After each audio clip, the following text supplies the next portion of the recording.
Bonjour à tous, ce flash spécial pour vous annoncer ces très spectaculaires explosions. Ce serait un attentat selon les médias américains à New York, au cœur de Manhattan. Vous découvrez l'image. En l'espace de 20 minutes, 2 avions ont percuté les prestigieuses tours jumelles du World Trade Center, donc dans le quartier de Wall Street, en plein jour, à 9h moins quart heure américaine. Les tours sont en feu, vous l'avez vu. Pas de bilan pour l'instant. On parle de plusieurs morts au moins et de dizaines de blessés, puisque à ce moment de la journée, ces bureaux du quartier de Wall Street sont déjà bien sûr occupés. Attentat selon les télévisions américaines, selon un haut responsable américain également. Le temps était très clair. On voit mal comment un accident aurait pu se produire dans de telles conditions. Et surtout, il y a cette suite, ces 2 avions qui, donc, en l'espace de 18 minutes exactement, se sont encastrés en quelque sorte dans ces 2 tours, provoquant une explosion et un incendie. On va tout de suite revenir sur le film des événements avec Thierry Curtet, puis on va évoquer bien entendu les premières hypothèses. Ce sont bien 2 avions qui se sont abattus sur chacune des 2 tours du World Trade Center de New York. Ici sur cette image, le 2e appareil qui vient percuter la 2e tour. Les Twin Sisters, ces 2 tours jumelles, véritables monuments historiques de Manhattan, sont le symbole de la toute-puissance financière et commerciale de l'Amérique. Il semble que le premier appareil soit un Boeing 737, un avion commercial, un avion de ligne donc. Et d'après les premières constatations du FBI, l'avion n'a pas dévié de sa trajectoire. Il semble bien qu'il se soit délibérément jeté sur la tour. Et c'est 18 minutes plus tard qu'un autre appareil est venu percuter lui aussi la 2e tour. Sur ces images filmées depuis un hélicoptère, les 2 tours sont en flammes. Il y aurait eu, d'après le FBI, une prise d'otage quelques minutes auparavant sur l'un des 2 appareils. L'agence fédérale était, semble-t-il, en liaison avec cet avion. La première explosion a eu lieu vers 9h moins 10, c'est-à-dire 14h45, heure de Paris. Ces 2 immeubles abritent de nombreux bureaux prestigieux et stratégiques de nombreuses multinationales, particulièrement surveillées depuis un premier attentat islamiste en 1993. Voilà, grâce donc à l'ensemble des journalistes de France 3, des reporters, nous essayons depuis donc le milieu de l'après-midi de vous tenir au courant au fur et à mesure des développements après ces triples attentats donc à New York et à Washington. Nous allons refaire un point complet de toutes les informations dont nous disposons, à la fois en information et puis des images et de nouvelles images qui sont d'ailleurs arrivées il y a peu de temps. Donc en quelques minutes, New York a donc vécu un véritable cauchemar. Il faut préciser qu'à cette heure de la matinée, entre 8h30 et 9h, le quartier de Manhattan est déjà en pleine activité, notamment donc dans ces 2 tours de World Trade Center où 40 000 personnes travaillent. Vous allez vivre cette terrifiante attaque terroriste sur New York en images avec Pascal Justice. La scène est plus incroyable que le scénario de la tour infernale. Tout a commencé ce matin à 8h43 à New York. Une première explosion a retenti en plein Manhattan. Un avion de ligne avec 58 passagers à son bord vient de heurter l'une des tours du World Trade Center. La télévision américaine braque ses caméras sur la tour en feu quand, 18 minutes plus tard, un second avion apparaît dans le ciel. Il s'agit cette fois d'un Boeing 767 d'American Airlines, détourné depuis Boston avec 81 passagers à son bord. Il va percuter la tour jumelle de plein fouet en direct devant les téléspectateurs du monde entier. L'explosion est terrible. À l'intérieur, prisonniers des flammes, les gens appellent au secours. Certains cèdent à la panique et décident de sauter dans le vide. S'ensuivent des scènes de détresse et de panique collective dans les rues new-yorkaises alors que le maire fait évacuer tout le sud de Manhattan. J'étais au 36e étage quand ça s'est produit. C'était comme un tremblement de terre. L'immeuble a été secoué, tout tremblait. Tout est tombé par la fenêtre. C'est vraiment incroyable. Dans un nuage de fumée gigantesque, le building le plus célèbre du monde va maintenant s'effondrer. Il est 10h, heure locale, la première tour s'écroule après avoir brûlé pendant plus d'1 heure. Une demi-heure plus tard, sa jumelle se désintègre entièrement. 40 000 personnes travaillaient à l'intérieur, nul ne sait combien ont péri. Des milliers de blessés ont été dirigés vers les hôpitaux sous un nuage de cendres. J'ai regardé vers le haut et j'ai vu le bâtiment s'écrouler sur la ville. Tous les gens de la rue se sont arrêtés et ont pleuré. C'était vraiment la panique. Il y a eu d'énormes explosions. On ne voyait plus rien. On aurait dit une tempête de neige. Mais on a compris que ce n'était pas de la neige, que ça venait du building. C'est un cauchemar. Le bilan humain ne sera pas connu avant 24 heures. En revanche, on estime déjà les dégâts matériels à plusieurs millions de dollars. Nous voici dans les sous-sols du World Trade Center, juste au-dessus du métro new-yorkais qui à cette heure était bondé. Et voilà en surface ce qu'il reste des 2 tours jumelles, symboles de la puissance américaine. Ce soir, New York ressemble à une ville en guerre, dévastée par un bombardement. Incroyable, inimaginable, hallucinant, les mots font défaut pour qualifier la très vaste, la très spectaculaire opération terroriste menée aujourd'hui. On va d'abord revivre les événements, le Pentagone bien sûr et surtout ces tours immenses du World Trade Center percutés de plein fouet par 2 avions de ligne détournés. On a cru d'abord à un accident. La panique et l'incrédulité, image commentée par Thierry Curtet. L'image est effroyable. Un premier avion a déjà percuté la première tour, un deuxième appareil se présente, il vise et percute l'autre tour jumelle du World Trade Center. Il est 9h14 à New York. Le Boeing n'a pas dévié sa trajectoire d'un seul mètre. Transformé en kamikaze, il se crache sur le symbole de la toute-puissance économique américaine, les prestigieuses Twin Towers de New York. 40 minutes plus tard, à Washington, un 3e avion s'écrase sur le Pentagone, le plus stratégique de tous les bâtiments militaires américains. Puis un 4e appareil, un 747 s'écrase en Pennsylvanie. Ces 4 avions de ligne détournés provenaient de 3 villes différentes et transportaient 266 passagers. À New York, les 2 avions transformés en missiles ont percuté les 2 tours au moment de l'arrivée au bureau des 50 000 personnes qui travaillaient au World Trade Center. Des dizaines d'employés font des signes, désespérés. D'autres vont choisir de se jeter par les fenêtres. Les 2 bâtiments jumeaux mesurent plus de 400 mètres de haut.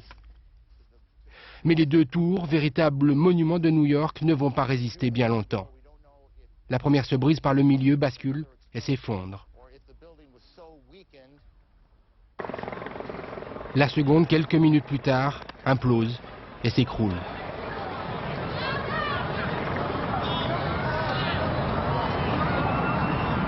Chacun des 2 bâtiments pesait plus de 300 000 tonnes, situé au bord d'une rivière d'un côté, mais adossé au quartier des affaires de Wall Street de l'autre. Le maire de New York parle d'un effroyable bilan, sans annoncer le moindre chiffre. La FAA, l'aviation civile américaine, décide de fermer tous les aéroports des États-Unis. Plus un avion civil n'est autorisé à voler. Les trains doivent rester en gare. Les frontières avec le Canada et le Mexique sont bouclées. Les marchés financiers en chute libre, fermés. L'Amérique est paralysée. Il faut une logistique très développée. Vous parliez de 1000 hommes pendant un an, Xavier Hofer, Antoine Basbous. Vous avez l'impression aussi que une opération comme ça, elle est forcément préparée depuis plusieurs mois et avec une logistique très importante? Bin Laden a l'habitude d'espacer ses frappes, mais de frapper très fort. Rappelez-vous 95 à Riyad, 96 à Khoba contre les Américains, et puis 98 contre les 2 ambassades américaines à Nairobi et à Dar es Salaam. Et puis, l'année dernière, en octobre 2000, il a frappé l'USS Cole, c'est-à-dire un bâtiment de guerre à Aden, au Yémen. Donc, il annonce, dans sa littérature, il avait dit, le grand Satan, ce sont les États-Unis, suivis de la Grande-Bretagne et d'Israël. Voilà qui sont mes adversaires, à qui je vais m'attaquer. Et il a dit, il y a une alliance judéo-croisée qui colonise le territoire sacré de l'islam en Arabie, il faut les enchasser. C'est, pardonnez-moi l'expression un peu triviale, c'est le mobile. C'est le mobile. C'est la situation au Proche-Orient qui est le mobile. Il y a pour Bin Laden une doctrine. La Mecque est occupée par les Américains parce qu'ils ont des bases en Arabie, il faut les enchasser. Et puis Al-Aqsa est occupé par les Juifs, il faut les enchasser. Il y a des précédents, les Américains ont fui le Vietnam, ils ont fui Beyrouth en 83, ils ont fui la Somalie, et c'est dans son discours, dans ses argumentaires. Et du coup, on va les attaquer pour les faire fuir. Et c'est ça, il cherche l'humiliation, il veut donner du moral aux islamistes. Et il ne faut pas confondre islamistes et islam et musulman. Mais pourquoi aujourd'hui, alors que bien sûr il y a ce regain de tension au Proche-Orient, mais j'allais dire si cette opération demande une préparation de plusieurs mois, c'était bien avant qu'elle a été décidée, François Hesboul. Oui, j'allais dire cette opération est d'un tout autre ordre que toutes celles qui ont précédé. On a franchi un seuil. On a franchi un vrai seuil. On est passé du terrorisme à l'hyperterrorisme. C'est le premier acte d'hyperterrorisme dans le monde. C'est un basculement d'ordre stratégique. Encore une fois, le bilan humain sera nettement plus lourd que celui de Pearl Harbor, qui est le parallèle qui est généralement 2400 fait. morts, vous le rappeliez. Absolument. C'est le parallèle qui est fait, et à juste titre. Les États-Unis se mobiliseront, d'ailleurs j'en suis certain, en conséquence. Et que ce soit Bin Laden ou d'autres, il a fallu beaucoup de temps pour organiser cette opération. Il y aura, dans la recherche des responsabilités, une mise sur la sellette de la chaîne du renseignement aux États-Unis, les services de renseignement sur lesquels les Américains dépensent à peu près 20 milliards de dollars par an. Le retour sur investissement aujourd'hui n'apparaît pas très bon. Mais pour vous, le mobile, François Hesboul, la raison, pourquoi aujourd'hui, pourquoi maintenant, pourquoi comme ça? Il a fallu beaucoup de temps pour l'organiser. Bin Laden a, si j'ose dire, un vieux contentieux avec les États-Unis, dont Antoine Basbous a rappelé parfaitement les termes. Et c'est bien pour cela que je pense qu'il s'agit d'un groupe non étatique, qui n'est mu que par des impératifs idéologiques et non pas par des enjeux territoriaux ou des enjeux de pouvoir politique. Seul un groupe de ce type-là peut oser franchir ce type de pas. Mais il a essayé pour le millénaire. Il a envoyé 2 hommes, 2 Algériens, via le Canada pour frapper Atlanta. Ils ont été capturés. Et depuis, il continue à affiner son mode opérationnel. Et là, il a réussi un très grand coup. Laurent Boussier est avec nous en duplex de Londres. Laurent, vous avez des informations parce qu'il y a là-bas un journal arabe dont un journaliste est rentré en contact avec quelqu'un qui connaît bien Oussama Ben Laden. Absolument, je ne sais pas si ce sont des informations, mais c'est en tout cas une piste. Le rédacteur en chef du journal Al-Qot, qui est quelqu'un qui semble avoir ses entrées auprès de Oussama Ben Laden, a rencontré il y a quelques jours un journaliste pakistanais qui appartient à la chaîne de télévision Middle East Broadcasting, qui est une chaîne saoudienne. Ce journaliste pakistanais aurait rencontré Oussama Ben Laden début juillet. Oussama Ben Laden qui lui aurait affirmé, je cite, qu'il lui aurait annoncé, pardon, pas affirmé, mais annoncé des attaques spectaculaires qui toucheraient les intérêts américains. Alors encore une fois, c'est une information à prendre avec un petit peu de recul, mais en tout cas, c'est certainement une piste parce que ces journalistes sont des gens qui, normalement, sont assez bien informés, particulièrement sur Oussama Ben Laden. Merci Laurent. Il y a quelque chose quand même de frappant dans cet attentat qui va, j'allais dire, au-delà d'une lutte idéologique. Ça ressemble au méchant de James Bond. Je veux dire, dans sa démesure, cet attentat renvoie à une folie humaine. Est-ce que Ben Laden est un fou ? Si c'est lui, bien sûr, est-ce qu'il y a effectivement cette dimension-là, cette dimension mégalomane dans ce personnage? Il y a 2 constantes qu'on a tendance à oublier. La première, c'est que les conflits au Moyen-Orient se passent toujours de la même manière. Depuis 45 ou 50 ans, il y a des phases comme les battements d'un cœur, où les choses se concentrent au Moyen-Orient. Et là, à un moment donné, elles sont bloquées. Alors, après ça explose, soit à l'échelle de l'Europe, soit à l'échelle du reste du monde. Ça, c'était pour le mobile. Voilà. Et deuxièmement, n'oubliez pas que les terroristes issus du Moyen-Orient testent toujours un nouveau président des États-Unis quand il arrive. Le premier World Trade Center. Quel test vous avez refait? On est vraiment là dans... voilà. Donc on est maintenant à l'échelle. Plus les choses sont bloquées au Moyen-Orient et plus ça explose fort à l'extérieur. On a concentré une espèce de marmite de sorcière et maintenant l'explosion. Est-ce qu'on n'est pas au-delà de tout ça avec cet attentat, dans sa démesure, dans sa folie? On est dans un comportement qui ne peut être que le comportement d'un groupe sans racines, au sens le plus strict du terme. Toute entité étatique doit veiller à des impératifs de pouvoir, à veiller des impératifs de sécurité du territoire, et les États du Moyen-Orient ne sont pas plus irrationnels que d'autres, même s'ils ne sont pas forcément plaisants. Mais le terrorisme d'État, c'est fini depuis la fin de la guerre froide. Et précisément, nous ne sommes pas dans le terrorisme d'État. Non, c'est fini depuis 10 ans. Et la façon dont les responsables de cet attentat ont tenté d'instrumentaliser, avec un certain succès, hélas, les Palestiniens, en faisant revendiquer l'affaire initialement faussement par le FDPLP, organisation palestinienne, les scènes de l'IS qui s'en sont suivies, les malheureux Palestiniens, ils avaient déjà Sharon, maintenant ils risquent en plus d'avoir la haine inextinguible de la population américaine ayant assisté à la télévision à ces scènes de l'IS. J'ose espérer que les responsables palestiniens calmeront au maximum le jeu. Alors chez eux. précisément, Antoine Bas, vous allez vous exprimer à nouveau, mais on va aller à Jérusalem retrouver Avi Pazner, l'un des porte-parole du gouvernement israélien. Avi Pazner, est-ce qu'on a le sentiment là-bas, est-ce que vous avez le sentiment que c'est un attentat, c'est une escalade qui est liée au conflit proche-oriental? Nous ne le savons pas encore, mais nous avons remarqué qu'immédiatement après l'attentat, un groupe palestinien en a clamé la responsabilité. Après 1 heure ou 2, cela a été démenti. Après, nous avons contesté avec tristesse qu'à Jérusalem-Est, des Palestiniens dansaient dans les rues. Mais tout cela, ce n'est pas une information solide pour savoir qui est derrière ces attentats. J'aimerais juste faire remarquer que préparer un attentat comme ça, cela prend des mois, sinon des années, et que contrairement à ce qui a été dit maintenant par un de vos commentateurs, il est peu probable qu'une décision comme cela ait pu se faire en 2 ou 3 semaines. Cela est une affaire préparée, manigancée de longue date.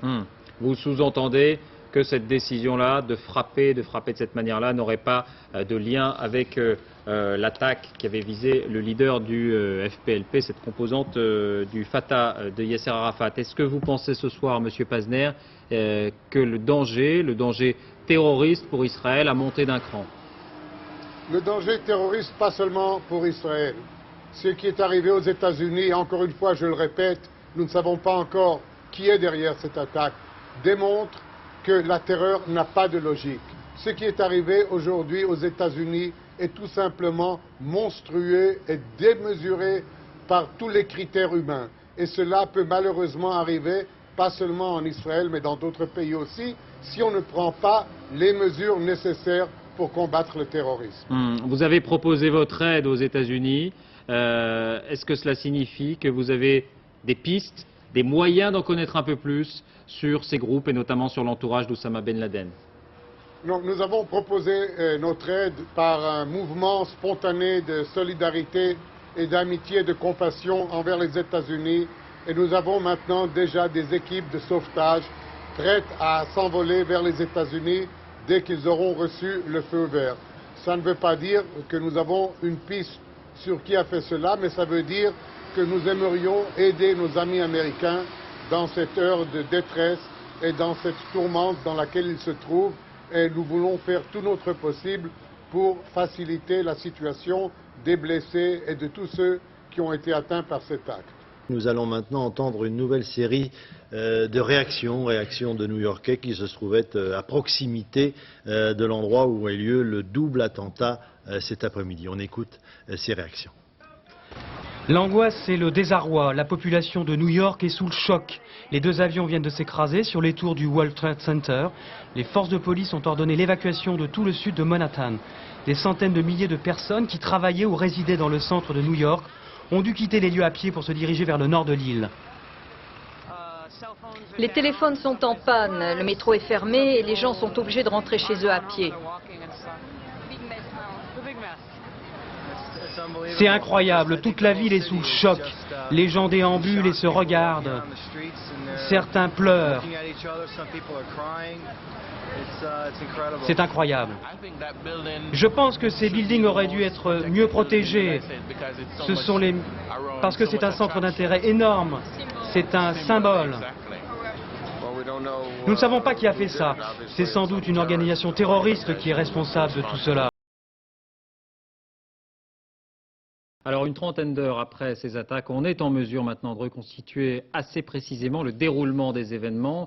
En clair, le détournement concerté, pratiquement simultané de 4 avions de ligne, transformés donc en bombes volantes. Dominique Verdaillan, Agnès Gardet.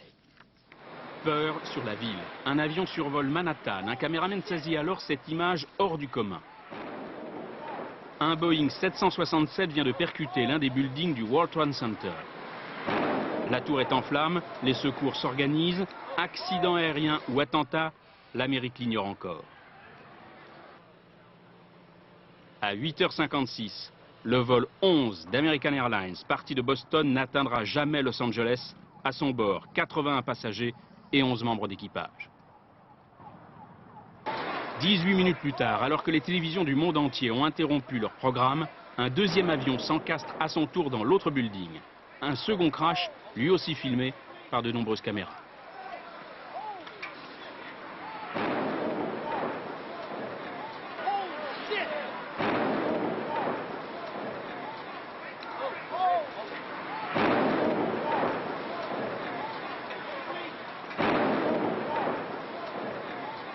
Le vol 77 d'American Airlines, parti de Washington, n'arrivera jamais à Los Angeles. À son bord, 58 passagers, 6 membres d'équipage. New York est plongé dans un film catastrophe. Les secours assistent impuissants à des scènes d'horreur. À certaines fenêtres, des employés font des signes désespérés, dérisoires. D'autres choisissent le grand saut. Scène d'exode, de panique, la thèse de l'attentat terroriste ne fait aucun doute. Sur leurs écrans de contrôle, les aiguilleurs du ciel ont été témoins des 2 détournements des Boeing d'American Airlines. Les équipages ont été probablement neutralisés, transformant les 2 appareils en avions kamikazes en bombes volantes. George Bush s'adresse aux Américains. Le terrorisme contre notre nation ne réussira pas. Maintenant, je vous propose de me joindre dans un moment de silence. Que Dieu bénisse les victimes et leurs familles. Merci. 15 minutes plus tard, nouveau scénario catastrophe. Cette fois, c'est Washington qui est la cible. Le Pentagone est en flammes. Percuté par le vol 175 d'United Airlines. À son bord, 56 passagers, 9 membres d'équipage. À 10h05, alors qu'un journaliste s'apprête à intervenir à l'antenne, la première tour s'effondre.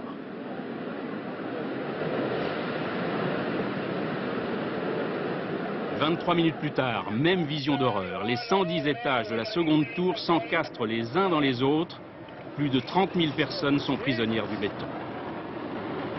Une partie de New York n'est plus que poussière et grave. Aucune trace de carlingue, un trou béant dans un bois près de Pittsburgh. Le vol 93 d'United Airlines en direction de San Francisco s'est crashé à Lambersville. À son bord, 38 passagers et 7 membres d'équipage. Les passagers auraient peut-être résisté aux pirates de l'air, empêchant ainsi que l'avion ne s'écrase sur camp des vides. Fragilisé par l'effondrement des 2 tours, un immeuble s'effondre en fin d'après-midi. Hier soir, le soleil couchant ne se reflétait plus dans le World Trade Center de New York. On a senti hier que les autorités américaines étaient complètement dépassées. George Bush lui-même a différé son retour à Washington de quelques heures, tant la menace était forte. Le président des États-Unis a promis des représailles à l'encontre des auteurs de ces attentats. Et aujourd'hui, comme vous le disiez, Serge Kovacs, il a reçu en fin de matinée tous les dirigeants des 2 chambres du Congrès, devant lesquels il va faire une nouvelle déclaration officielle. Gwenaëlle Lenoir. Today we've had a national tragedy. 9h30 hier, George Bush vient d'apprendre la nouvelle, première adresse d'un président sous le choc à une nation horrifiée. Le terrorisme contre notre nation ne passera pas. Je vous demande de vous joindre à moi pour 1 minute de silence. Que Dieu bénisse les victimes, leurs familles et l'Amérique. Merci beaucoup. Immédiatement, il quitte la Floride. Le monde entier l'attend à Washington. Surprise générale, l'avion présidentiel se pose sur une base militaire en Louisiane, très loin de la capitale fédérale. Dans une deuxième adresse à la nation, il tient à rassurer, malgré tous les événements, le gouvernement ne vacille pas. Notre armée, chez nous et partout dans le monde, est en état d'alerte maximum. Et nous avons pris toutes les mesures de sécurité nécessaires pour que votre gouvernement continue à travailler. Nouveau départ. Cette fois, l'avion présidentiel atterrit dans le Nebraska, sur cette base militaire qui abrite le commandement stratégique américain. George Bush y reste plusieurs heures. En fait, les services chargés de sa sécurité tiennent à vérifier qu'aucun avion civil ne survole plus l'espace aérien avant d'autoriser Air Force One à décoller. Et c'est encadré par des chasseurs que l'appareil de George Bush relie finalement Washington. Un peu avant 21h, heure locale, un hélicoptère dépose le président américain sur la pelouse de la Maison Blanche. Du bureau ovale, il menace. J'ai donné l'ordre pour que toutes nos ressources en matière de renseignement et de police s'attellent à retrouver les responsables et les traduire en justice. Nous ne ferons aucune distinction entre les terroristes qui ont perpétré ces actions et ceux qui les protègent. Aujourd'hui, alors que les États-Unis se réveillaient dans un cauchemar, le président américain, le visage grave, prononce le mot de guerre. Les attaques délibérées et meurtrières qui ont été menées hier contre notre pays étaient plus que des actes de terreur. Elles étaient des actes de guerre. Des actes de guerre auxquels les Américains veulent répondre. Ce soir, un sondage indique que 90% d'entre eux exigent des représailles à ces attaques. Avant d'aller plus loin et pour bien mesurer l'ampleur de ces actes de guerre, pour reprendre l'expression de George Bush, on va revoir comment les habitants de New York ont vécu cette journée du 11 septembre. Des témoignages poignants, illustrés aussi par de nouvelles images des attentats. C'est sans commentaire, montage Daniel Wolfram. Je travaille tout en bas dans Wall Street et d'une des fenêtres de mon immeuble, on peut voir une des tours du World Trade Center qui est complètement en feu. C'est-à-dire qu'en fait, elle n'est pas en feu, on ne voit pas les flammes, mais il y a une énorme bande de fumée noire qui s'échappe des fenêtres sur à peu près 30 étages, les 30 derniers étages de l'immeuble. Il y a donc une grande colonne de fumée noire qui monte vers le ciel. Une des fenêtres de mon immeuble, j'ai l'impression que c'est genre la tour infernale, le truc. On voit vraiment la fumée qui s'échappe à gros morceaux du truc, quoi. C'est l'angoisse. À l'inverse de Paris, les avions ont le droit de survoler Manhattan. Donc tu vois souvent des avions survoler la ville. Et moi, quand j'ai vu la fumée d'abord et qu'on m'a annoncé que c'était un avion qui s'est scratché dedans, on s'est dit, l'accident est arrivé. Et tout le monde a pensé à un accident comme ça. Un avion qui s'écrase dans les Twin Towers, mais de savoir que c'est un acte orchestré de terrorisme, c'est quand même hallucinant. Après 2 secondes, on a entendu cette grande explosion, une grande boule de feu. Et on s'est dirigé vers l'endroit, parce que même l'école de mon fils est là. Il y a un grand feu, on a vu plusieurs gens qui sont sautés des derniers étages de la World Trade Center. On a vu plusieurs corps volés, des gens qui sont jetés, oui, qui étaient au-dessous du feu, au-dessus du feu. C'était horrible, il n'y a pas de nom pour qualifier, c'est horrible. On est tous en état de choc, c'est horrible. Ça fait comme une éruption de volcan, tout le bas de la ville est couvert de mètres de cendres, comme s'il y avait un volcan en éruption. On peut avoir juste la télévision locale, on ne sait pas du tout ce qui s'est passé, s'il y a des choses qui se passent ailleurs dans le monde. On n'arrive même pas à concevoir encore que ça a vraiment eu lieu ce matin, cette chose-là, c'est horrible. Et après, le deuxième s'est écroulé. Alors là, les gens hurlaient dans la rue. Ils disaient, je peux pas croire, ils pleuraient, il y a des gens qui vomissaient. Tout le monde essayait de téléphoner, mais les lignes téléphoniques marchaient très mal. Ça doit être comme ça pendant la guerre, je pense. À 9h, tous les employés étaient présents. C'est énorme. Ça s'est passé aux heures d'influence. Sous le World Trade Center, c'est une grosse station de métro et de train. Tous les gens qui viennent du New Jersey, tout ça, ils arrivent au World Trade Center, ce qui fait qu'il y avait énormément de monde à ce moment-là au World Trade Center. C'est terrible, c'est inimaginable. Et heureusement, chaque jour, une histoire réconfortante, celle de rescapés qui ont pu, comme ici, malgré leur grand âge, survivre aux attentats. Florence Griffon. Une vieille dame parmi les survivants. Rose Franklin a 80 ans. Réfugiée dans un centre de la Croix-Rouge, elle a bien cru qu'elle serait désormais seule pour toujours. Et puis elle a rencontré Sergio, un sauveteur à qui elle a raconté son histoire. Elle et son mari ont été séparés au moment de l'attentat. Elle se trouvait à l'extérieur du World Trade Center, lui à l'intérieur. Quand l'avion s'est écrasé, elle a été aussitôt évacuée. Dans la panique générale, impossible de résister à la pression de la foule. Il n'arrêtait pas de nous pousser vers le nord, tout au nord. Son mari a disparu, comme des milliers d'autres personnes. Mais Sergio ne veut pas qu'elle perde espoir. Il appelle partout.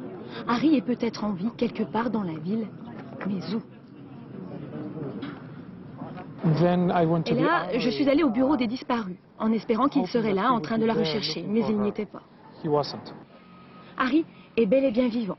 Il a réussi à sortir de la tour et à errer pendant des heures pour finalement trouver refuge dans une zone protégée à l'autre bout de la ville.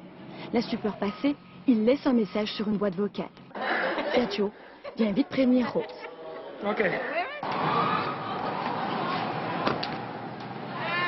Harry, où étais-tu? Elle, où elle était?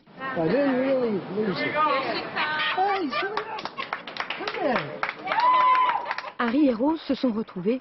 Pour eux, ça tient du miracle. Je ne savais pas si tu étais vivant. J'essayais d'y croire et puis je me disais oublie, oublie. Rose n'est plus toute seule. Elle a retrouvé son mari et a gagné un nouvel ami. Et en effet, New York apprend désormais à vivre sans le World Trade Center et c'est la ruée vers les objets souvenirs, comme le montre ce reportage de Philippe Gassot et Christian Houtin. À Times Square, en plein week-end de septembre, on n'aura jamais vu si peu de monde. Les vendeurs à la sauvette ont connu des périodes plus fastes. C'est vrai que le touriste se fait rare, il est souvent choqué. Il sait quelque part qu'il a vécu un événement exceptionnel et qu'il était là. Mais il veut quand même rentrer chez lui avec la preuve, avec quelque chose à montrer à ceux qui ont eu peur pour lui. On vend beaucoup de cartes postales des tours jumelles. Oui, oui, ça se vend bien.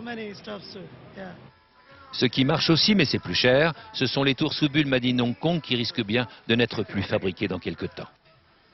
Le modèle en métal, ça se vend pas mal, et la bulle, ça se vend bien aussi.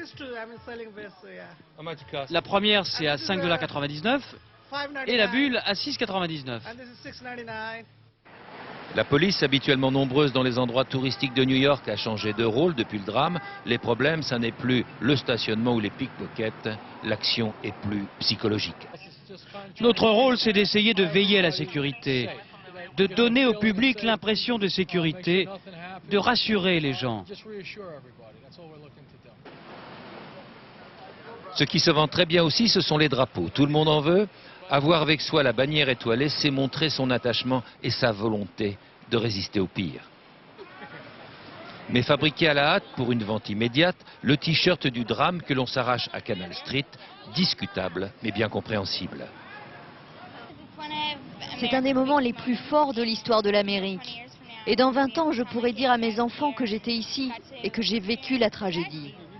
Ne cherchez aucune morale dans tout cela. New York n'a jamais manqué une occasion de se faire de l'argent, un signe évident de retour à la normale. Jusqu'ici, on a beaucoup donné la parole aux New-Yorkais, mais on ignore comment, en dehors de Manhattan, les habitants ont réagi. En ce dimanche, Isabelle Bechler s'est rendue à la messe dans le New Jersey. De l'autre côté du Hudson, le trou béant du World Trade Center n'en finit pas de fumer. Sur les premières hauteurs de New Jersey, le village de Rutherford encaisse le choc. Cette paroisse Saint-Georges a perdu un de ses anciens prêtres et quelques fidèles dans la catastrophe. Nous sommes dans un quartier italien, particulièrement croyant. C'est 1941, le 7 décembre, Pearl Harbor qui recommence. Je pense qu'on va mettre longtemps à s'en remettre. On va dans la bonne direction. Le président a fait son travail. Le Congrès lui a donné des moyens. Il ne s'agit pas de simple vengeance, mais... Ce qu'ils ont fait aux États-Unis n'est pas pardonnable. Qu'est-ce que vous redoutez maintenant? Je ne sais pas. J'espère que ça ne va pas recommencer. Les Américains attendaient ce premier dimanche après la catastrophe pour trouver le réconfort religieux dont ils sont très coutumiers. Pour réfléchir ensemble, prier et dans cette église franciscaine peut-être trouver des raisons de pardonner.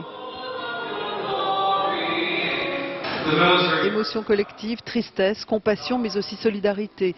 Tous les sermons du pays, comme celui du frère Brian, ont rendu hommage aux pompiers, policiers, infirmiers, secouristes qui ont péri et à ceux qui luttent encore.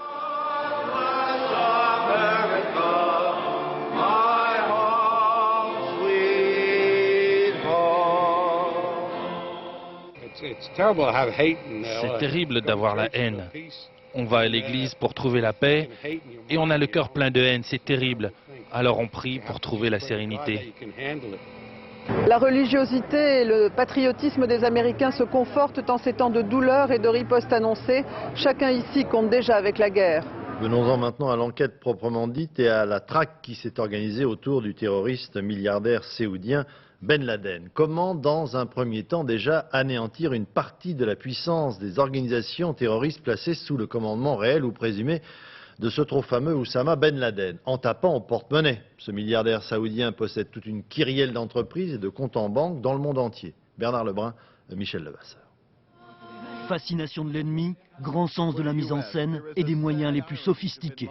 C'était au temps de Bill Clinton, en pleine montagne afghane, des soldats de Ben Laden s'entraînent et se motivent contre leurs cibles privilégiées.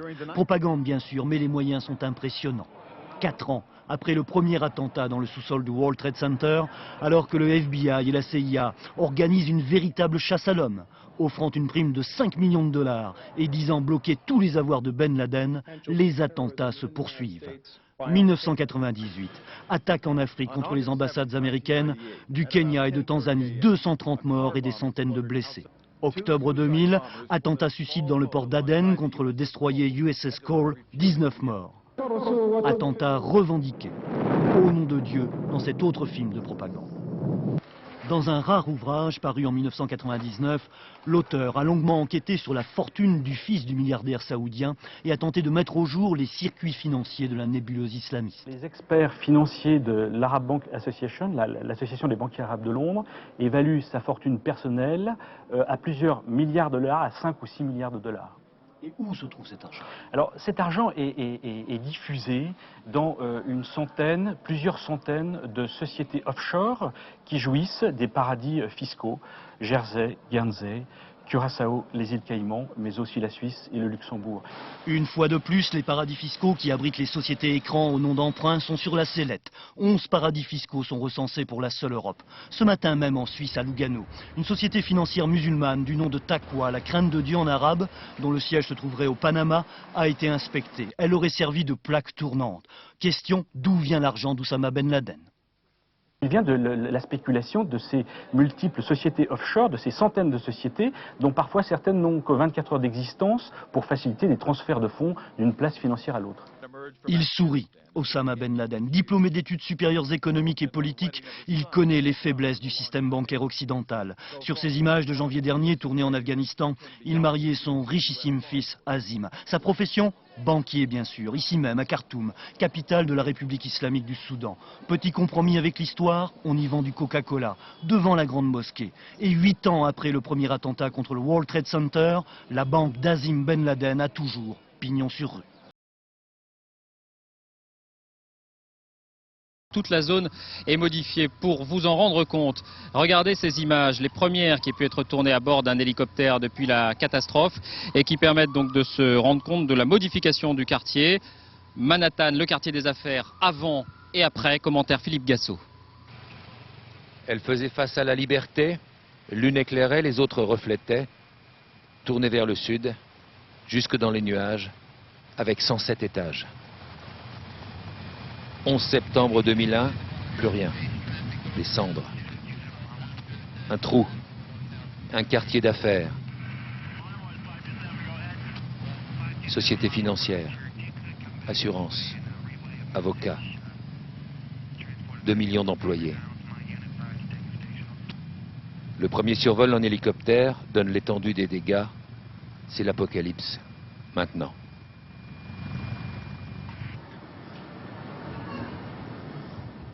Symbole de réussite, première place financière, 410 mètres. Pour ceux qui voudraient se souvenir, les 2 tours étaient là. Entre ces 2 images, un peu de fumée grise et au moins 5000 morts. Y aurait-il quelque chose d'irrespirable dans l'air de Manhattan? Depuis qu'ils peuvent à nouveau accéder au quartier du World Trade Center, beaucoup de New-Yorkais n'y vont jamais sans leur masque. Si certains en font un usage inattendu, pour la plupart, ce n'est pas juste une coquetterie. Ils ne peuvent plus s'en passer. C'est un masque spécial. Pourquoi? Parce qu'il a des filtres spéciaux pour la poussière et pour l'amiante et des trucs comme ça. Vous pouvez l'enlever? Oui, bien sûr. Le danger est invisible, mais omniprésent. Dans cette fumée qui s'échappe des décombres du World Trade Center, des particules d'amiante. Les tours jumelles, construites dans les années 70, contenaient ce matériau cancérigène. Aujourd'hui, c'est le fond de l'air qui donne des frayeurs. J'ai peut-être l'air ridicule comme ça, mais mon père est mort d'un cancer du poumon. Je ne veux pas qu'il m'arrive la même chose. À quelques mètres de là, dans cet hôpital, les consultations pour problèmes respiratoires ont augmenté. Mais les médecins ne s'attendent pas à faire face à un grave problème de santé. Pour les gens qui passent peu de temps sur le site, il n'y a pas à s'inquiéter du niveau d'amiante. Mais pour les gens qui travaillent plus longtemps sur le site, comme les sauveteurs, les travailleurs, c'est beaucoup plus préoccupant. Les autorités locales et fédérales affirment que l'aire de Manhattan ne présente aucun danger et qu'il n'y a aucun risque d'épidémie. Mais le ministère de la Santé a fait dépêcher ici une équipe de 35 médecins spécialistes par précaution.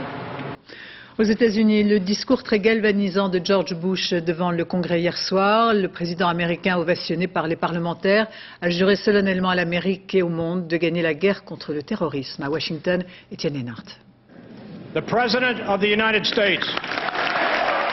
Il est entré comme un boxeur rentrerait sur un ring, décidé à en découdre et galvanisé par une foule tout acquise à sa cause. George Bush le savait, ce discours devant l'Amérique tout entière était sans doute le plus important de sa carrière politique. Il lui faudrait à la fois rassurer et contre-attaquer, se comporter en président mais aussi en chef de guerre. Notre peine s'est transformée en colère et notre colère en détermination. Que nous livrions nos ennemis à la justice ou que nous fassions justice nous-mêmes, justice sera faite. L'on rendit hommage aux victimes en faisant un triomphe à la jeune épouse d'un passager qui s'était jeté sur les pirates de l'air pour tenter d'éviter le pire. L'on applaudit à tout rompre le maire et le gouverneur de New York pour leur courage et leur détermination à reconstruire ce qui a été détruit. Et l'on se leva encore pour saluer le Premier ministre de Grande-Bretagne et son soutien sans faille. L'heure est venue d'engager des représailles et d'exiger de l'Afghanistan des comptes. Livrez aux États-Unis tous les terroristes qui se cachent sur votre sol. Ces exigences ne sont ni discutables ni négociables. De l'avis unanime, jamais George Bush, qui va devoir maintenant passer de la parole aux actes, n'était apparu aussi présidentiel. Et l'on ne pouvait s'empêcher de penser hier soir à le voir serrer dans ses bras l'un des chefs de l'opposition démocrate, qu'il y a 6 mois encore, cet homme élu dans la douleur était la risée d'une bonne moitié de l'Amérique. La première comparution du Français Zacarias Moussaoui devant un tribunal américain, c'est aussi la première procédure judiciaire qui fait suite aux attentats du 11 septembre, une procédure de pure forme, mais qui a permis de se rendre compte de l'état d'esprit de l'accusé. Étienne Lénart, Aaron Diamond sur place. C'était donc pour Zacarias Moussaoui le premier vrai rendez-vous avec la justice américaine. Arrivé sous bonne escorte très tôt ce matin, le jeune Français de 33 ans apparaît pour la première fois devant ses juges. Un uniforme vert de prisonnier, une barbe fournie, pas de menottes au poignet. Moussaoui est calme, il écoute sans interprète. Plaide-t-il coupable ou non coupable? À la présidente qui lui pose la question, Moussaoui, debout, répond en anglais « Au nom d'Allah, je n'ai rien à plaider, je ne plaide rien ». Comprenez, dira son avocat américain, qu'il plaide non coupable. Une demi-heure plus tard, Moussaoui quitte la salle d'audience sans un regard pour le public. Il n'y aurait de toute façon pas vu sa mère. Restée à son hôtel, Aïcha El Wafi n'a pas voulu risquer en se rendant à l'audience de le déstabiliser. Ça fait longtemps qu'on ne s'est pas vu et puis s'il me voit, moi je ne suis pas bien. Et lui, apparemment, il va être la même chose. Et moi je préfère qu'il soit serein, qu'il répond à ces questions qui vont lui poser. Et des questions, la justice américaine en a à revendre. Arrêté par hasard pour une histoire de visa au mois d'août dernier, ici dans le Minnesota, où il prenait des cours de pilotage, Moussaoui est tout simplement accusé d'être le 20e pirate de l'air, le seul qui n'ait pu embarquer à bord des avions détournés. Si la Cour, à partir du 14 octobre prochain, arrive à prouver qu'il était directement impliqué dans les attentats, Moussaoui risque la peine de mort. Et en faisant juger Zacarias Moussaoui ici, dans l'État de Virginie, le gouvernement américain prend en quelque sorte des précautions supplémentaires. En effet, avec le Texas, la Virginie est l'État américain dont les jurys populaires condamnent le plus facilement à la peine capitale. Une journée particulière aux États-Unis, journée de commémoration des attentats du 11 septembre. C'était il y a 6 mois, jour pour jour. À cette occasion, la télévision américaine CBS a diffusé un film inédit, un film réalisé par 2 jeunes Français, 2 frères, venus tourner un documentaire sur les pompiers de New York et qui ont donc vécu ce jour-là à leur côté. Ces 2 frères, c'est vous, Jules et Gédéon Naudet. Vous nous en parlerez dans un instant. Précisément, c'est un pompier de New York qui qui est assis entre vous deux. Un film impressionnant et qui a évidemment ému les Américains. Ils étaient 39 millions devant leur poste hier soir, c'est un record. Nous allons d'abord en découvrir un extrait, un très large extrait. Commentaire Pascal Golomer, notre correspondant à New York. Il devait s'agir à l'origine d'un documentaire sur l'apprentissage d'un jeune pompier à Manhattan. Plusieurs semaines de tournage dans une caserne.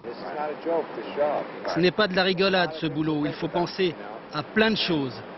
Rester toujours concentré. C'est ce qui te permettra de rester en vie et de sauver d'autres gens.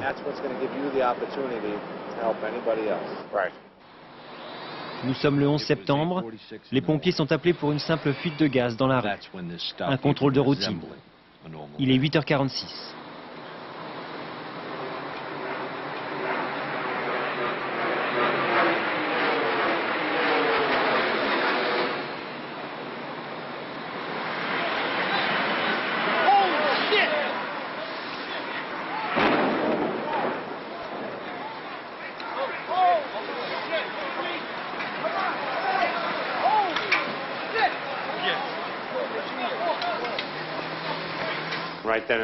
Dès le début, j'ai compris que ce serait la pire journée de ma carrière de pompier. J'ai su tout de suite que ce n'était pas un accident.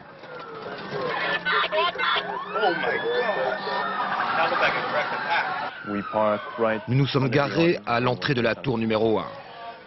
Le chef Pfeiffer enfile sa tenue. Je lui demande, chef, je peux venir avec vous?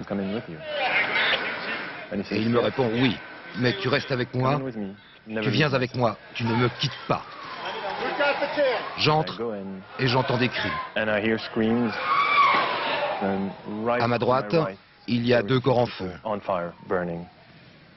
Je n'ai pas voulu filmer. Je me suis dit, personne ne doit voir cela.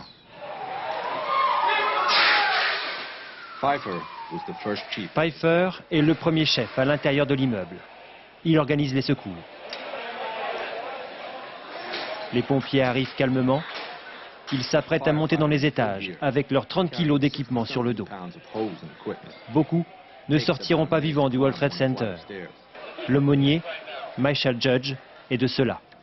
C'était la première fois que je voyais le père Judge. Je voyais qu'il était en train de prier.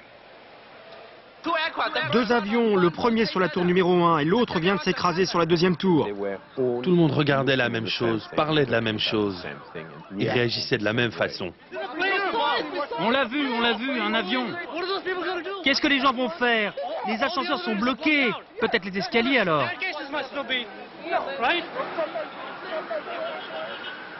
Les minutes passent. Les occupants de la tour numéro 1 fuient comme une peur. Il est 10h05. Un bruit assourdissant. Personne parmi les pompiers ne comprend ce qui se passe. C'est la tour numéro 2 qui s'effondre.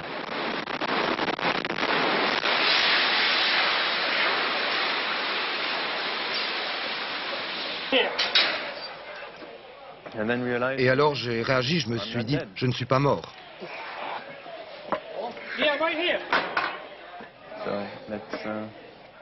J'allume le projecteur sur ma caméra.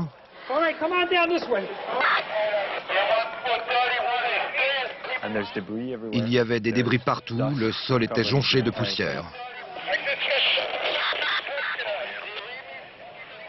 On regarde au-dessus de nous et on voit la tour numéro 1.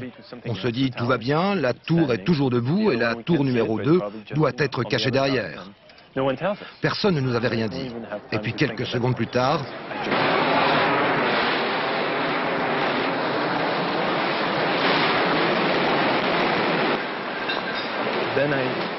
Je sens alors quelqu'un se jeter sur moi. Et puis la poussière.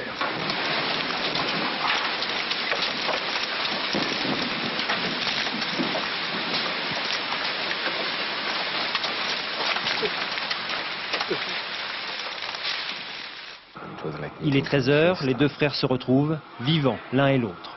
Plus rien ne sera pour eux comme avant.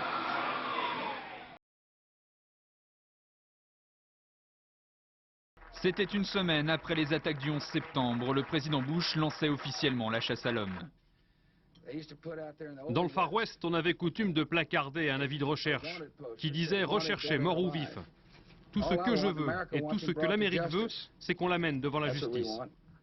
Arrêter Oussama Ben Laden et démanteler son réseau, tel était l'objectif de l'intervention militaire américaine en Afghanistan. Après un an de traque, malgré des semaines de bombardements à Tora Bora au nord-est du pays, le chef présumé du réseau Al-Qaïda reste introuvable. Le Sénat américain demande des comptes à l'administration Bush. Nous n'avons toujours pas tué ni capturé Oussama Ben Laden. Est-ce que vous savez au moins où il est? Bien évidemment, les États-Unis ne savent pas où il est. Nous savons qu'il rencontre de grandes difficultés de fonctionnement. Il est peut-être mort, il est peut-être blessé, il est peut-être en Afghanistan, il est peut-être quelque part ailleurs. D'Oussama Ben Laden, les Américains n'ont trouvé en Afghanistan qu'un enregistrement vidéo. Une cassette qui aurait été découverte par hasard à Jalalabad, dans son quartier général déserté. Sur cette vidéo de mauvaise qualité rendue publique par le Pentagone le 13 décembre dernier, on y voit Ben Laden rencontrant un cher saoudien venu lui apporter son soutien. Une rencontre riche en commentaires sur les attentats du 11 septembre. Nous avions calculé à l'avance le nombre de victimes ennemies qui seraient tuées en fonction de la position de la tour. Nous avions calculé que 3 ou 4 étages seraient frappés. J'étais le plus optimiste de tous, grâce à mon expérience de terrain. 2 semaines après ces révélations, le chef terroriste réapparaît à l'écran sur la chaîne qatari Al Jazeera cette fois. Un enregistrement qui aurait été expédié par avion du Pakistan. Ben Laden y semble fatigué, le visage émacié, le bras gauche étrangement immobile. Il lance un nouvel appel à la guerre sainte au nom des souffrances endurées par le peuple palestinien, comme pour élargir sa base de soutien.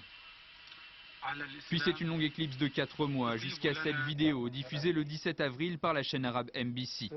Une cassette qui aurait été enregistrée en décembre, dans laquelle Ben Laden se félicite des dégâts infligés à l'économie américaine. Le 19 mai, c'est au tour du Sunday Times de révéler l'existence d'une nouvelle vidéo du leader d'Al-Qaïda, obtenue par l'intermédiaire d'une agence de presse islamique basée en Angleterre. Ce document daterait du mois de mars, ce qui prouverait que Ben Laden était encore vivant à l'époque. Le chef terroriste n'est plus réapparu depuis à l'image. Les autorités afghanes le croient caché au Pakistan. Mon sentiment, c'est que le Mollah Omar et Ben Laden sont quelque part au Pakistan. Ils sont certainement au nord-est, de l'autre côté de notre frontière avec le Pakistan. Le 25 août dernier, un site internet islamiste publiait une lettre présentée comme émanant d'Oussama Ben Laden. Un appel à la guerre sainte lancé au peuple afghan contre les États-Unis. Coïncidence troublante, un attentat frappait quelques jours plus tard Kaboul et des hommes tentaient d'assassiner le président afghan Hamid Karzai. Certains y ont vu la signature d'Al-Qaïda. La menace Ben Laden continue d'alimenter les peurs. Aux États-Unis, la CIA à la recherche d'un pilote soudanais lié à Al-Qaïda. Il aurait l'intention de détourner un avion sur la Maison-Blanche. Information du Washington Times non confirmée par la CIA, mais qui nous rappelle que depuis plus d'1 an, un Français, Zacarias Moussaoui, est emprisonné en Virginie. Accusé de complot, il est le seul inculpé à ce jour pour sa participation aux attentats du 11 septembre. Son frère vient de publier un livre. Nous serons en direct avec lui dans un instant. Mais auparavant, retour sur le parcours de Zacarias Moussaoui avec Magali Serre. Le 14 août 2001, les responsables de cette école de pilotage du Minnesota alertent le FBI. L'un de leurs élèves, Zacarias Moussaoui, a un comportement étrange. Les autorités interpellent ce Français de 33 ans qui, devant les enquêteurs, tente de dissimuler son identité. Finalement, Zacarias Moussaoui est emprisonné. Il est en situation irrégulière sur le territoire américain. Le 11 septembre, 4 avions de ligne sont détournés et s'écrasent sur le World Trade Center, le Pentagone et en Pennsylvanie. Le Monde apprend avec stupéfaction que les 19 pirates de l'air avaient suivi des cours de pilotage aux États-Unis, tout comme Zacarias Moussaoui. Pour le FBI, le jeune Français est le 20e pirate de l'air. Il est inculpé de complicité de complot terroriste. Il y a 6 charges retenues contre Moussaoui, dont 4 passibles de la peine de mort. Principal élément à charge détenu par la justice américaine contre Zacarias Moussaoui, c'est 14 000 $ qu'il aurait reçus aux États-Unis de Ramzi bin al-Shibh, un homme arrêté il y a quelques jours au Pakistan. Il faisait partie de la cellule d'Hambourg par laquelle a transité Mohamed Atta. Ramzi bin Al-Shib avait aussi viré de grosses sommes d'argent à un autre pirate de l'air, peu avant les attentats du 11 septembre. Le passé de Zacarias Moussaoui pèsera aussi devant les jurés. Il a séjourné dans des camps d'entraînement en Afghanistan et au Pakistan, le parcours classique des membres d'Al-Qaïda. Pourtant, au départ, tout séparait Zacarias Moussaoui de ce monde. Non pratiquant, il aurait embrassé l'extrémisme islamiste en Angleterre, où il côtoyait les mosquées de Finsbury et Baker Street, connues pour leurs discours militants. Aujourd'hui, du fond de sa prison en Virginie, Zacarias Moussaoui se revendique esclave d'Allah. Son procès doit débuter en janvier. Il risque la peine de mort. Les États-Unis, sur plusieurs fronts, renforcent leur traque du réseau terroriste d'Oussama Ben Laden avec un succès certain ces dernières semaines. Ainsi, l'arrestation la semaine dernière du financier et du stratège de l'organisation réfugiée au Pakistan. Eh bien, cette double arrestation a été rendue possible grâce d'abord à des moyens technologiques impressionnants auxquels il faut ajouter pour la première fois l'appât du gain, 25 millions de dollars pour celui qui les a dénoncés. Richard Binet, Bernard Puissesseau. L'État américain s'apprête à signer un chèque de 25 millions de dollars. La récompense offerte par le FBI pour la capture de Khaled Sher Mohammed, 38 ans, considéré comme le cerveau des principaux attentats commis par Al-Qaïda. Selon la version officielle, la traque a commencé il y a quelques mois, très loin du Pakistan, près de Washington. Dans les bureaux de la NSA, l'Agence nationale de sécurité américaine, des ordinateurs parmi les plus puissants du monde analysent les communications interceptées par satellite. C'est le système Echelon. Toujours selon les autorités américaines, Sher Mohammed possédait 10 portables qu'il utilisait fréquemment. Cela aurait permis de localiser l'un de ses interlocuteurs à Quetta au Pakistan, un Égyptien que les services secrets ont convaincu de coopérer moyennant récompense. 25 millions de dollars plus une rallonge de 2 millions pour se rendre en Grande-Bretagne. Une version un peu trop belle pour être vraie. Selon les spécialistes du renseignement, ce sont surtout les services secrets pakistanais qui ont aidé à sa capture. Ils ont une connaissance très précise, factuelle, des lieux de cache, des modes de communication, comment ces gens-là opèrent. Donc ce type de renseignement est beaucoup plus déterminant pour arrêter quelqu'un du calibre de Khaled Sher Mohammed que de penser qu'il va se trahir par son vulgaire téléphone portable. Grand mérite de la version officielle, elle évite au Pakistan d'apparaître en première ligne dans l'arrestation de Sher Mohammed et peut faire douter Al-Qaïda de la totale fidélité de ses troupes. Voilà, monsieur, bonsoir. Choisi personnellement par Ben Laden et seul accusé par la justice américaine pour complicité dans les attentats du 11 septembre, Zacarias Moussaoui plaide coupable. Ce Français arrêté peu avant les attaques contre les tours jumelles a reconnu qu'il s'était entraîné à frapper la Maison-Blanche. Sa détermination à reconnaître les faits lui évite un procès.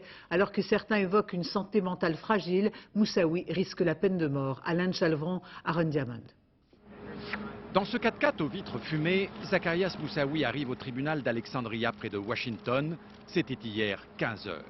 2 jours plus tôt, il avait fait venir la présidente de la Cour dans sa prison. « J'ai l'intention de plaider coupable », lui avait-il dit. Va-t-il maintenant réitérer ses aveux dans une audience publique? Le franco-marocain, seul inculpé dans les attentats du 11 septembre, a déjà avoué dans le passé, puis il s'était rétracté. Mais là, d'emblée, il réaffirme sa culpabilité et donne même des détails. C'est Ben Laden en personne qui m'a demandé d'aller fracasser un avion sur la Maison-Blanche. Mais c'était un autre complot que le 11 septembre. Moussaoui semble fier de se dépeindre en héros du djihad sélectionné par le chef. Vous rendez-vous compte des conséquences de ce que vous dites, demande la magistrate. Tout à fait, répond Moussaoui, qui signe immédiatement des aveux détaillés. Ses avocats plaident contre l'avis de leurs clients, l'irresponsabilité. Ces aveux n'ont aucune valeur, disent-ils. Pas du tout, tranche la juge. Moussaoui est intelligent et connaît la loi. Je le déclare coupable. Aussitôt, le ministre de la Justice triomphe. Le fait que Moussaoui ait participé à un complot terroriste n'est plus mis en doute. Et plus que jamais, nous demandons la peine de mort. Quant aux familles des victimes du 11 septembre, elles voient déjà Moussaoui sur une chaise électrique. Quelle que soit sa peine, il l'aura méritée. Est-ce que nous demandons la peine de mort? Absolument. Dans les semaines ou les mois qui viennent, un jury populaire devrait être constitué qui déterminera la peine qui pourrait donc bien être la mort. Mais en dissociant ses aveux du 11 septembre, Zacarias Moussaoui espère sans doute avoir enfoncé un coin dans la si complexe procédure judiciaire américaine. Zacharias Moussaoui est donc définitivement fixé sur son sort. À 37 ans, il va passer le reste de ses jours dans une cellule de 7 mètres carrés, insonorisée, sans contact avec les autres, avec 1 heure de sortie par jour. C'est le régime de tous les détenus dans la prison de haute sécurité qui va l'accueillir dès ce soir. Avant d'être emmené, le Français a défié une dernière fois le tribunal en bénissant Oussama Ben Laden. Sur place aux États-Unis, Alain Chalvron, Pascal Jouffriot. C'est la dernière fois que la presse se masse ainsi devant le tribunal d'Alexandria. L'ultime acte du procès Moussaoui vient de se jouer au 7e étage de cet immeuble. La juge a confirmé tout simplement à l'accusé sa sentence, prison à vie sans libération possible. Ultime provocation de l'intéressé. Dieu sauve Ben Laden, vous ne l'attraperez jamais. Amérique écoute, nous reviendrons un jour. Le verdict a surpris, on attendait la mort. Mais il n'y a pas eu consensus parmi les jurés. 3 d'entre eux ont estimé que Moussaoui n'aurait joué qu'un rôle mineur dans les attentats. Va donc pour la perpétuité. Les familles de victimes sont résignées. Je crois qu'il va pourrir en prison. Et chaque jour qu'il passera sans voir la lumière et sans liberté sera un autre jour de victoire pour nous. Un verdict qui sonne comme une défaite pour le procureur qui espérait bien la mort. Regret aussi, à demi-mot, du président Bush. Ils ont sauvé sa vie, mais ce n'est pourtant pas ce qu'il a fait avec la vie de citoyens américains innocents. La presse, dans son ensemble, salue une décision juste et courageuse et se félicite que les jurés n'aient pas cédé à l'émotion, aux insultes de l'accusé. Zacharias Moussaoui devrait donc vivre le restant de ses jours dans cette prison de haute sécurité du Colorado, surnom l'Alcatraz des Rocheuses, car on ne s'en échappe pas. Il passera 23 heures sur 24 dans une cellule de 3,5 sur 2 mètres, dans une situation d'isolement total, sans voir les autres prisonniers, les principaux criminels ou terroristes condamnés aux États-Unis, sans courrier, ni téléphone, ni visite. Un cul de basse-fosse aseptisé. Ainsi est donc terminé le premier procès du 11 septembre. Les Américains ont encore entre leurs mains, quelque part, on ne sait où, plusieurs gros gibiers d'Al-Qaïda, et notamment l'organisateur des attentats, Cheikh Khaled Mohammed. Voudront-ils le faire passer en justice? Rien n'est moins sûr. New York, dont les habitants auront sans doute écouté avec beaucoup d'attention les révélations, entre guillemets, de celui qu'on présente comme le cerveau des attentats du 11 septembre. Khaled Sheikh Mohammed, numéro 3 d'Al-Qaïda, a été interrogé pour la première fois à Guantanamo. Il revendique l'attentat, mais aussi une trentaine d'autres, détaille également certains projets d'assassinat contre Bill Clinton ou Jimmy Carter. Des aveux qui suscitent le doute. Christelle Bertrand. Aujourd'hui, on ne sait pas de quoi il a l'air. Cette photo de Khaled Sheikh Mohammed a été prise lors de son arrestation en 2003. Depuis, il est tenu au secret par les Américains. Dans des aveux rendus publics par le Pentagone, il déclare être responsable des attentats du 11 septembre de A à Z. Khaled Sheikh Mohammed ne s'arrête pas là. Il décrit comment en février 2002, il a lui-même décapité Daniel Pearl, le journaliste américain enlevé au Pakistan. L'ex numéro 3 du réseau Al-Qaïda, chef des opérations militaires, revendique aussi l'attentat à la bombe dans une discothèque de Bali où 200 personnes sont tuées. En tout, Khaled Sheikh Mohammed reconnaît avoir signé 31 opérations terroristes. Il a avoué tout cela à Guantanamo, la prison militaire américaine sur l'île de Cuba. Il y est détenu depuis septembre dernier. Toutes les informations de cette première audition ne sont livrées que par l'armée américaine. Aucun avocat, aucun témoin civil n'a assisté à ces aveux. L'homme aux multiples visages affirme avoir voulu assassiner Bill Clinton, Jimmy Carter et Jean-Paul II. Khaled Sheikh Mohammed est, comme l'appellent les Américains, un prisonnier de haute valeur qui pourrait bientôt être traduit devant un tribunal militaire d'exception. Il était 8h46 quand a sonné le glas ce matin à New York. 8h46, c'est exactement l'heure à laquelle le premier avion a percuté la tour nord du World Trade Center il y a 6 ans. La ville a honoré la mémoire de ses victimes, mais la cérémonie était plus sobre que d'habitude. George Bush, par exemple, était resté à Washington. Sur place, Martine Laroche-Joubert, Pascal Jouffriot. 8h46 ce matin, le son du glas résonne sur Ground Zero. 1 minute de silence commence. C'est l'heure à laquelle le premier avion percute la tour nord du World Trade Center il y a 6 ans. Pour la première fois, les commémorations se déroulent en retrait du site en travaux.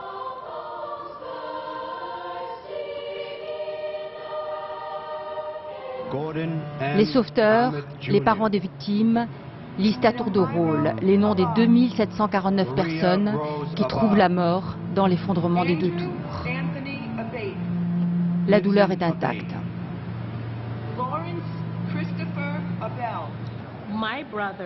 Mon frère Charles était très attentif aux autres.